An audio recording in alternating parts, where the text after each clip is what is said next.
Hello children, इस video में हम एमीटर और वोल्ट मीटर इन दो डिवाइसेस को पढ़ेंगे और इनके न्यूमेरिकल सॉल्व करेंगे। वैसे इसके न्यूमेरिकल आसान होते हैं, पर बच्चे ज़बरदस्ती डर जाते हैं इसके न्यूमेरिकल देख के। तो इसके न्यूमेरिकल बहुत मुश्किल नहीं है, नॉर्मल न्यूमेरिकल की तरह ही होते हैं। तो सबसे पहले हम देखते हैं एमीटर क्या होता है।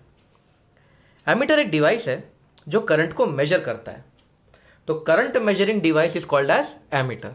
तो एमीटर आपको ये बता देगा कि करंट कितना है। एमीटर का जो आइडियल रेजिस्टेंस होना चाहिए वो जीरो होना चाहिए। जीरो रेजिस्टेंस तो पॉसिबल नहीं है रियल लाइफ में। तो रियल लाइफ में एमीटर का रेजिस्टेंस बहुत ही कम होना चाहिए। The resistance of ammeter should be negligibly low. Ideally तो जीरो होना चाहिए, पर रियल लाइफ में जीरो रेजिस्टेंस तो मिलेगा नहीं। और तीसरा, एमीटर को हमेशा सीरीज में कनेक्ट करना चाहिए। अब देखते हैं कि एमीटर को सीरीज में क्यों कनेक्ट करना है। तो चिल्ड्रन, मान लेते हैं ये एक सर्किट है। बड़ा ही बेसिक सा सर्किट बनाऊंगा आपके लिए। ये 5 ओम का रेजिस्टर है, 5 वोल्ट की बैटरी है। ओम्स लॉ लगाओगे तो 1 एम्पियर करंट फ्लो होगा। ओके, V = IR करोगे तो करंट 1 एम्पियर पता चलेगा। अब अगर मैं एमीटर को गलती से एमीटर को अगर मैं ऐसा लगा दूं, चलन ये है एमीटर का सिंबल। ये जो ये गोला दिख रहा है इसमें A लिखा है, ये एमीटर का सिंबल है। अगर मैं गलती से एमीटर को पैरेलल में लगा दूं तो देखो क्या होगा। सॉरी। तो चिल्ड्रन, एमीटर का जो रेजिस्टेंस होता है बहुत कम होता है, लगभग जीरो मान लो। तो ये 5 वोल्ट की बैटरी इस तरह से बन जाएगी। ये 5 ओम का रेजिस्टेंस है और ये एमीटर तो बस एक वायर की तरह ही काम करेगा। क्यों बन गया एमीटर का वायर? क्योंकि एमीटर का रेजिस्टेंस नेग्लिजिबल माना है हमने। तो एमीटर को लगभग हमने एक वायर से रिप्लेस कर दिया, क्योंकि उसका रेजिस्टेंस कैसा होता है? जीरो। आइडियली जीरो होता है। तो अगर ये आइडियल एमीटर है तो ये इस तरह से जीरो रेजिस्टेंस प्रोवाइड करेगा, मतलब ये वायर बन जाएगा। अब चिल्ड्रन ध्यान से देखो, ये जो रेजिस्टर है ये शॉर्ट सर्किट हो चुका है। देखो खुद से कनेक्ट हो चुका है। ये रेजिस्टर शॉर्ट सर्किट हो जाएगा। तो अब क्या होगा? अब करंट इस तरह से फ्लो होगा, इस तरह से फ्लो होगा और ऊपर से निकल जाएगा। करंट यहाँ क्यों घुसेगा भाई? करंट के पास तो शॉर्ट सर्किट है, करंट ऊपर से निकल जाएगा। और चिल्ड्रन, रास्ते में कोई भी रेजिस्टर नहीं है। देखो, रास्ते में कोई भी रेजिस्टर नहीं है। तो ये जो करंट है बहुत हाई हो जाएगा और ये हाई करंट इतना हाई हो जाएगा कि एमीटर को जला देगा। तो हमारा एमीटर जल सकता है। तो उसको कभी भी है ना पैरेलल में मत लगाना, नहीं तो एमीटर जल जाएगा। तो प्रैक्टिकल करते वक्त बहुत ध्यान देना पड़ता है कि एमीटर सीरीज में रहे। अगर एमीटर पैरेलल में हो गया और इस तरह की शॉर्ट सर्किट कंडीशन बन गई तो एमीटर खराब भी हो सकता है। प्लस 5 ओम की तो रीडिंग भी नहीं ले पा रहे हम, तो ना रीडिंग ले पा रहे हैं और एमीटर भी खराब हो जा रहा है। तो इसीलिए एमीटर को कभी पैरेलल में नहीं लगाते। एमीटर को हमेशा कहाँ लगाते हैं? सीरीज में।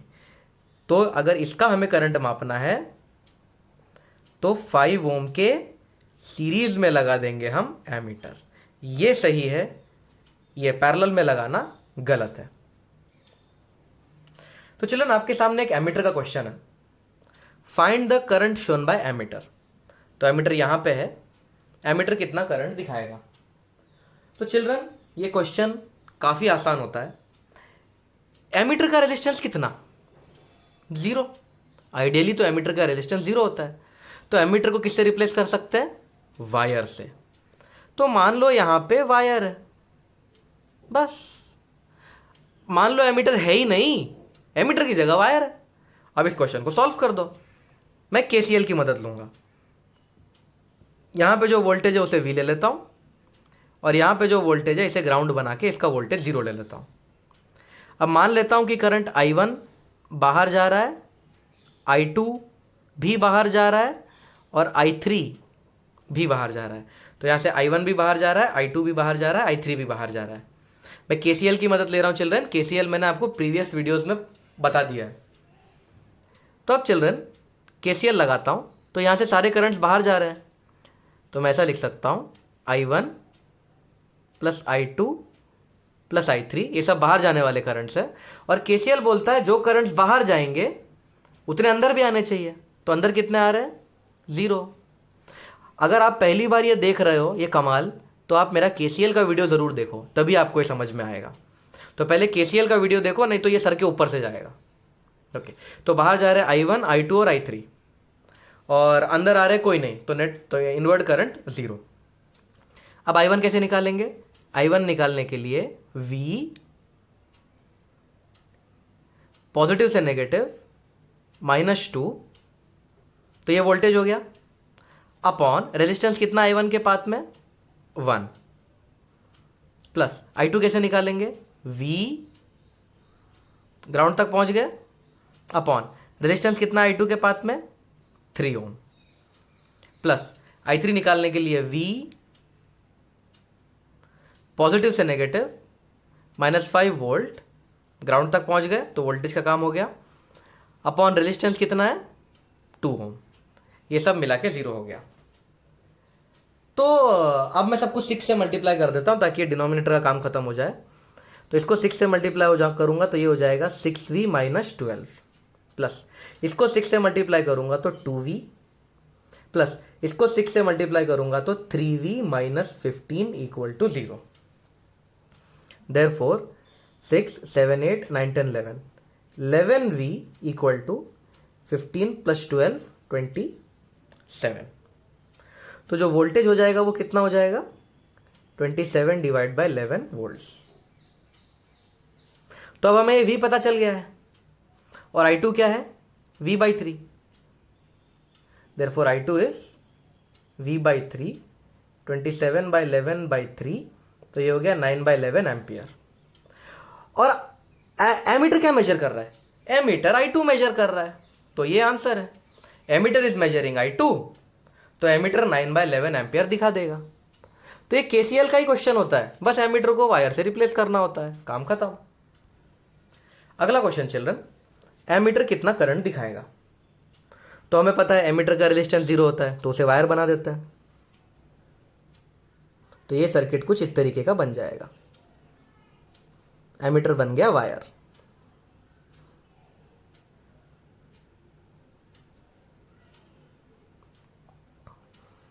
अब चिल्ड्रन ध्यान से देखो, यहां पे जो 6 ओम है ये शॉर्ट सर्किट हो चुका है। देखो 6 ओम खुद से कनेक्ट हो गया है, 6 ओम शॉर्ट सर्किट हो गया है। हमने 6 ओम के पैरेलल में लगा दिया था एमीटर, तो 6 ओम शॉर्ट सर्किट हो जाएगा, तो 6 ओम के थ्रू करंट हम मेजर नहीं कर पाएंगे। तो 6 ओम जो शॉर्ट सर्किट हो गया, तो अब उसको हटा देते हैं। तो अब क्या बन गया सर्किट? ये हो गया 5 ओम और 5 वोल्ट। यहाँ पे हमारा एमीटर है, ये भी आपको ध्यान में रखना है। यहाँ एमीटर है, यहाँ एमीटर है, मतलब यहाँ एमीटर है। अब करंट निकाल लो। करंट कितना हो जाएगा? वोल्टेज है 5, करंट है 5, 1 एम्पियर। तो इसमें 1 एम्पियर का करंट फ्लो होगा, और वो एमीटर से भी पास होगा, तो एमीटर भी क्या रीडिंग दिखाएगा? 1 एम्पियर। अब कुछ बच्चे पूछेंगे सर यहाँ पैरेलल में लगाया तो एमीटर जलेगा नहीं क्या? चिल्ड्रन, एमीटर ना जले इसीलिए 5 ओम को हमने लगा के रखा है सर्किट में। अगर सर्किट में 5 ओम नहीं होता, सीधा सीधा पाथ होता, तो करंट 1 एम्पियर नहीं बहुत ज्यादा फ्लो होता और ये एमीटर जल जाता। नेक्स्ट क्वेश्चन, ये क्वेश्चन है 1, 2, 3, 4 40 ओम के 4 रजिस्टर है और एमीटर यहां लगा है। तो ये एमीटर कितना करंट दिखाएगा आपको ये बताना है। तो चिल्ड्रन, सबसे पहले तो मैं एमीटर को साइड में रख देता हूँ, भूल जाता हूँ, ऐसे वायर बना देता हूँ और इसी सर्किट को एनालाइज करता हूँ। मान लो एमीटर वायर है और कुछ नहीं है, बस यहाँ पे एक वायर लगा हुआ है। तो यहाँ पे एक वायर लगा हुआ है ऐसा मान लेते हैं। तो 40, 40, 40, 40 ये 4 रेजिस्टेंस दिख रहे हैं। अब इस 40 के पास कितना वोल्टेज है ध्यान से देखो। चिल्ड्रन, ये जो 40 ओम है ये 40 वोल्ट के साथ डायरेक्ट कनेक्टेड है, देखो है ना, कनेक्टेड डायरेक्ट। 40 ओम 40 वोल्ट के साथ सीधा सीधा कनेक्टेड है। तो इसके पास वोल्टेज कितना हो जाएगा? 40 वोल्ट। तो ये 40 ओम का रेजिस्टर है, इसके पास 40 वोल्ट है, तो इसका जो करंट होगा वो कितना होगा? 1 एम्पियर। तो इसमें से 1 एम्पियर करंट पास हो रहा होगा। सिमिलरली ये 40 ओम है, देखो ये भी डायरेक्टली, देखो इसके एंड्स भी डायरेक्टली 40 वोल्ट से ही कनेक्टेड है। ये देखो इसका ये एंड 40 वोल्ट से ही कनेक्टेड है, तो इसके पास भी 40 वोल्ट है, ये भी 40 ओम है, तो यहां से करंट कितना जाएगा 1 एम्पियर। सिमिलरली यहां से भी करंट 1 एम्पियर और यहां से भी करंट 1 एम्पियर पास होगा। तो 1 एम्पियर 1 एम्पियर 1 एम्पियर 1 एम्पियर, यहां से कितना आ रहा होगा 4 एम्पियर। 1 1 1 1 कितना होता है 4, तो यहां से 4 आया, एक इसके पास गया, 3 एम्पियर आगे बढ़ा, फिर 3 में से एक यहां चला गया, 2 एम्पियर आगे बढ़ा, 2 एम्पियर में से एक इसके पास चला गया, 1 एम्पियर आगे बढ़ के यहां आ गया। ओके, अब देखो, अब ये 1 एम्पियर यहां से चलेगा, इस 1 एम्पियर से मिलेगा, यहां पे कितना एम्पियर हो जाएगा 2 एम्पियर। अब ये 2 एम्पियर है, ये इस 1 एम्पियर से साथ मिलके यहां कितना बनाएगा 3 एम्पियर। अब ये 1 एम्पियर और 3 एम्पियर मिलके कितना बनाएंगे 4 एम्पियर। हो गया इस सर्किट का एनालिसिस। तो यहां से 4 जाएगा, 1 यहां जाएगा, 3 इधर, 1 यहां, 2 इधर, 1 यहां, 1 इधर, फिर ये वाला 1 और ये वाला 1 मिलके 2 बनाएंगे, ये 2 और 1 मिलके 3 बनाएंगे, 3 और 1 मिलके 4 बनाएंगे। तो अब एमीटर यहां पे है, एमीटर क्या मेजर करेगा 2 एम्पियर। तो रीडिंग क्या है, एमीटर की रीडिंग इज 2 एम्पियर। यह एमीटर 2 एम्पियर की रीडिंग दिखा देगा। चलिए अगला डिवाइस जो हम पढ़ेंगे वो है वोल्ट मीटर। तो वोल्ट मीटर क्या है, वोल्ट मीटर एक ऐसा डिवाइस है जो वोल्टेज मेजर करता है। वोल्ट मीटर का जो रेजिस्टेंस है आइडियली इनफाइनाइट होना चाहिए। तो the resistance of ideal volt meter is infinite, पर रियल लाइफ में इनफाइनाइट रेजिस्टेंस नहीं मिलता है, तो हमें एक बहुत बड़ा रेजिस्टेंस यूज करना चाहिए।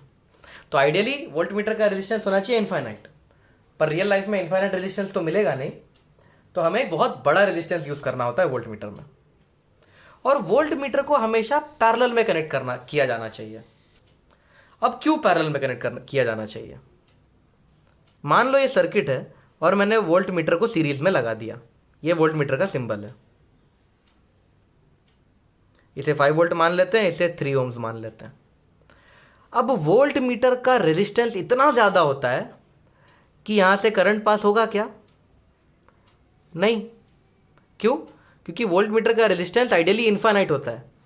तो इनफाइनाइट रेजिस्टेंस मतलब वोल्ट मीटर कुछ करंट पास ही नहीं करना देगा।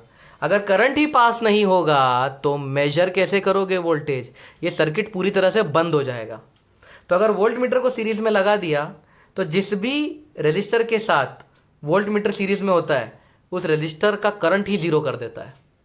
फिर आप मेजर क्या करोगे, जब करंट ही फ्लो नहीं हो रहा है तो मेजर क्या करना। इसीलिए वोल्ट मीटर को हमेशा पैरेलल में लगाया जाता है इस तरह से। तो ये सही तरीका है वोल्ट मीटर का लगाने का और ये गलत तरीका है। अब चिल्ड्रन वोल्ट मीटर पे एक क्वेश्चन देख लेते हैं। ये सर्किट है, यहां वोल्ट मीटर है, पूछा है वोल्ट मीटर कितना वोल्टेज दिखा रहा है। तो इस क्वेश्चन में टेंशन लेने की कोई बात नहीं है। सबसे पहले वोल्ट मीटर का रेजिस्टेंस इनफाइनाइट होता है, तो वोल्ट मीटर को खोल दो। क्यों, क्योंकि रेजिस्टर इनफाइनाइट है। तो यहां से लेके यहां तक ये जो वोल्ट मीटर जिस ब्रांच में कनेक्टेड है उसमें कुछ भी करंट पास नहीं होगा, तो इसको मत बनाओ। तो ये जो सर्किट है ये चेंज होके कुछ इस तरह की बन जाएगी।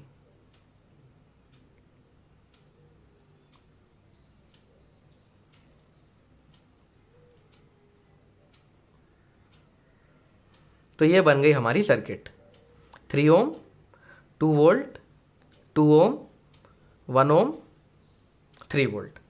अब वोल्ट मीटर इस पॉइंट पे कनेक्टेड है, देखो इस पॉइंट पे और इस पॉइंट पे। तो इस पॉइंट का नाम दे दो A और इस पॉइंट का नाम दे दो B। आपको A और B के बीच का वोल्टेज ढूंढना है। अब ये क्वेश्चन नॉर्मल KVL का क्वेश्चन हो गया, तो मैं इसे KVL से सॉल्व करूंगा, KVL के शॉर्टकट से। अगर KVL का शॉर्टकट भूल गए हो तो आप KVL का वीडियो जाके फिर से देखो। इसको नाम दे देता हूं I1 और इस करंट को नाम दे देता हूं I2। तो I1 अपने घर में कितने रेजिस्टेंस से पास हो रहा है, 3 ओम और 2 ओम। तो टोटल कितना हो जाएगा -5 I1, खुद के घर में नेगेटिव होता है। I1 और I2 में शेयरिंग क्या है, 2 ओम, तो I2 किस में घुस सकता है, 2 ओम में, I2 तो गेस्ट है, इसीलिए प्लस 2I2।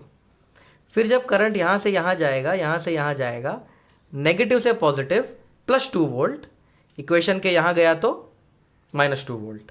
चलिए, अगर आपको ये इक्वेशन नहीं समझ में आ रहा है तो मेरा केवीएल का वीडियो देखो, जब तक केवीएल का वीडियो नहीं देखोगे तब तक ये समझ नहीं आएगा। अब I2 के लिए इक्वेशन बनाते हैं। I2 के घर में I1 कहाँ आ सकता है, 2 ओम्स में, तो 2I1, टोटल कितना है 3, सो -3I2 इक्वल टू, पॉजिटिव से नेगेटिव इक्वेशन के उस तरफ गया तो -3 हो जाता है, पॉजिटिव से नेगेटिव इक्वेशन के उस तरफ गया तो +3। तो चिल्ड्रन अब मैं इसे 2 से मल्टीप्लाई कर देता हूँ इस पूरे इक्वेशन को, सॉरी 3 से, और इस इक्वेशन को 2 से मल्टीप्लाई कर देता हूँ। तो ये कितना हो जाएगा, -15I1 + 6I2 is equals to -6, और ये हो जाएगा 2 2 ज़ा 4I1 -3 2 ज़ा 6I2 इक्वल टू 3 2 ज़ा 6। तो ये कट गया और सॉल्व करेंगे तो -11I1 इज इक्वल्स टू 0, यानी I1 की वैल्यू 0 आ गई। अच्छा है, वैल्यू 0 आ गई तो कैलकुलेशन आसान हो जाएंगे। अब I2 की वैल्यू निकालने के लिए मैं इस इक्वेशन का यूज़ करता हूँ। ठीक है, मैं इस इक्वेशन का यूज़ कर रहा हूँ। सो 2 टाइम्स I1 तो 0 हो जाएगा क्योंकि I1 की वैल्यू 0 है, -3I2 equal to 3, -3I2 is equals to 3। इसका मतलब I2 की क्या वैल्यू है, I2 की वैल्यू है -1 एम्पियर। I2 की वैल्यू नेगेटिव आई, मतलब I2 का डायरेक्शन हमने गलत अज्यूम किया है। अब मुझे सर्किट फिर से ड्रॉ करना पड़ेगा।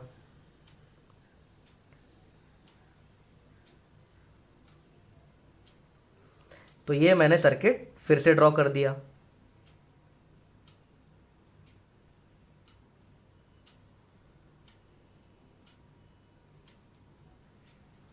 अब I1 में तो कोई करंट है नहीं, देखो I1 0 है तो ये तो पूरा 0 है, और I2 का डायरेक्शन क्लॉकवाइज नहीं एंटी क्लॉकवाइज है, तो I2 कुछ इस तरीके से फ्लो हो रहा है, और I2 की वैल्यू क्या है 1 एम्पियर।